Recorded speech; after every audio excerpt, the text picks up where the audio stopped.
In 1965, the man who would run Singapore for the next 3 decades stood in front of a television camera and cried. I had believed in Malaysian merger and the unity of these two territories. Not because his country had just won its independence, because it had just lost everything. They are out, but we will still do. And I asked the Malays, don't run. Singapore had been kicked out of Malaysia. No vote, no negotiation, just expelled with less than 2 years' notice. The country left behind had no army, no natural resources, and it did not even have its own drinking water. It was piped in from a neighbouring country that had just thrown it out. Unemployment sat near 9%. Income per person was around $500 a year, roughly the same as Sudan today. Lee Kuan Yew himself had described the idea of an independent Singapore years earlier as, quote, a political, economic and geographical absurdity. He was not being dramatic, he was being accurate. 60 years later, that same absurd little island has a GDP per person higher than the United States, higher than the United Kingdom, higher than Switzerland. Singapore today ranks first in the world in GDP per capita on a purchasing power basis, according to the IMF, not top 10. First, a country that once could not guarantee its own water supply now has one of the most trusted currencies and financial systems on the planet. So this video is not really about Singapore, it is about the mechanism. What specific decisions turn a country with genuinely nothing into a country with genuinely everything in a single working lifetime? Because if you understand this mechanism, you understand something most economics classes never quite explain. To understand how strange this story really is, you need to understand exactly what Lee Kuan Yew inherited in 1965. Singapore is smaller than New York City. It has no farmland worth mentioning, so it could never feed itself. It has no rivers or lakes of any real size, so it could never supply its own water. And when the British military, which had protected the island for over a century, announced it was withdrawing its forces, Singapore suddenly had almost no way to defend itself either. 3 of the most basic requirements for any functioning nation, food, water and security, were all simultaneously out of Singapore's control.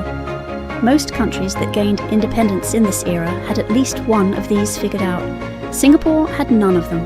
Faced with that situation, most newly independent countries in the 1960s made the same choice: protect local industry, keep foreigners out, build self-sufficiency behind tariff walls. It felt safer. It felt like sovereignty. Lee Kuan Yew did the exact opposite. He opened Singapore's economy completely with essentially no tariffs and actively invited the multinational corporations that other post-colonial leaders were trying to keep out. To a country that had just been rejected by its own neighbour, this looked almost reckless. Why would you hand your tiny, defenceless economy over to giant foreign companies? The answer, it turned out, was that Singapore had nothing to protect. There was no fragile local industry to shield from competition, because there was barely any industry at all. The safest bet was the one that felt the least safe. The open door strategy needed somewhere to land, so Singapore's government built entire industrial districts, complete with roads, electricity and factories, often before a single company had agreed to move in. The most famous of these was Jurong, an area that was, quite literally, a mosquito-infested swamp. The government drained it, built the infrastructure and turned it into an industrial zone that would eventually house thousands of factories. Critics at the time called it Go's folly, after the minister who championed it, convinced the government was pouring money into empty land nobody would ever want. Within a decade, Jurong was one of the most productive industrial zones in Asia. The lessons Singapore had learned, and that most countries learn too late, is that jobs come before ideology. You do not wait for the perfect industry to arrive. You build the runway, and then you get the world's best manufacturers to compete for it. Here is the part almost nobody outside Singapore knows. In 1960, most of the population lived in overcrowded slums and squatter settlements, with no plumbing and constant fire risk. The government's answer was not to hand out welfare checks. It built public housing at a scale almost no country has ever matched, and today around 80% of Singaporeans live in government-built apartments that most of them actually own. This mattered economically in a way that is easy to miss. When a citizen owns their home, they have a direct financial stake in the country's stability and success. Homeowners do not riot against the government that just made them wealthier on paper. It was social policy disguised as economic policy, and it quietly built the political stability that let every other reform actually stick. Let's put the actual scale of this transformation in front of you, because the raw numbers genuinely do not look real.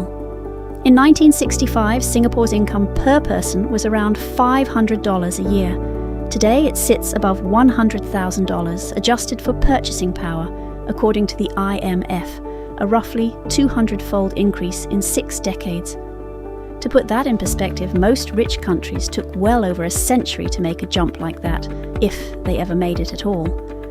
Singapore did it inside the working career of a single generation. People who were born into a nation with no water supply retired into one of the wealthiest societies that has ever existed. None of this happened without a price, and the honest version of this story includes it. Lee Kuan Yew's government restricted press freedom, limited political opposition, and used defamation lawsuits to sideline critics for decades. Wealth inequality in Singapore has barely moved in 30 years. The top 1% of wealth holders still control around 1/5 of the country's total wealth. Singapore is not in a democracy in the way most Western viewers would recognize the term, and it never fully became one, even as it grew rich. The economic miracle is real. The trade-offs that built it are also real, and any honest account of this country has to hold both of those facts at the same time. Today, Singapore is not just a success story frozen in the past. It is actively still winning. Singapore's GDP grew 5.0% in 2025, and its economy currently ranks first in the world for GDP per capita on a purchasing power basis, ahead of every country on Earth, according to the IMF. It has become the wealth management hub of choice for Asian billionaires fleeing instability elsewhere in the region. Its port remains one of the 2 or 3 busiest on the planet, and its currency is considered one of the most stable in the world. A remarkable outcome for a country that once had to beg its neighbour for drinking water. But being small, open, and dependent on the rest of the world for almost everything is still at its core a fragile position, even after 60 years of success. Singapore imports the vast majority of its food and water, meaning any serious regional conflict or supply shock hits it faster and harder than almost any other economy on the planet. Its aging population is starting to strain a system built when the workforce was young and expanding, and the very openness that made Singapore rich also makes it the first place a global capital flees from the moment investors get nervous about Asia as a whole. The country that built its entire success on being everyone's trusted middleman is only as strong as the world's desire to keep trading through it. Dozens of developing countries have tried to copy the Singapore model over the decades. Almost none of them have come close. The honest reason is not that the playbook is secret. It is that the playbook requires giving up short-term political comfort, tariffs, protected industries, popular subsidies, for a payoff that might not arrive for 20 or 30 years, well past any single election cycle. Most governments cannot survive politically long enough to see that bet through, even when they genuinely want to. Singapore's single-party dominance for decades was, uncomfortably, part of what let it play a game that democratic countries usually cannot afford to play. Even so, 3 specific ideas from Singapore have proven they can transfer to very different countries. Build the infrastructure before the demand exists, instead of waiting for proof the demand is real. Give ordinary citizens direct ownership in national success through housing, savings, or equity, rather than temporary handouts. And treat openness to the outside world as a strength to be maximised, not a threat to be managed. Rwanda, Estonia, and parts of the UAE have each borrowed pieces of this exact playbook over the past 2 decades, with real, measurable results, even without copying Singapore's political system. You do not need a swamp and a crying prime minister to learn from this story. You need the willingness to bet on a future nobody else believes in yet. In 1965, a small island with no water, no army, and no friends was handed its independence like an eviction notice. 60 years later, that same island is richer per person than almost every country that ever colonized it. Singapore did not get rich because it had something everyone else lacked.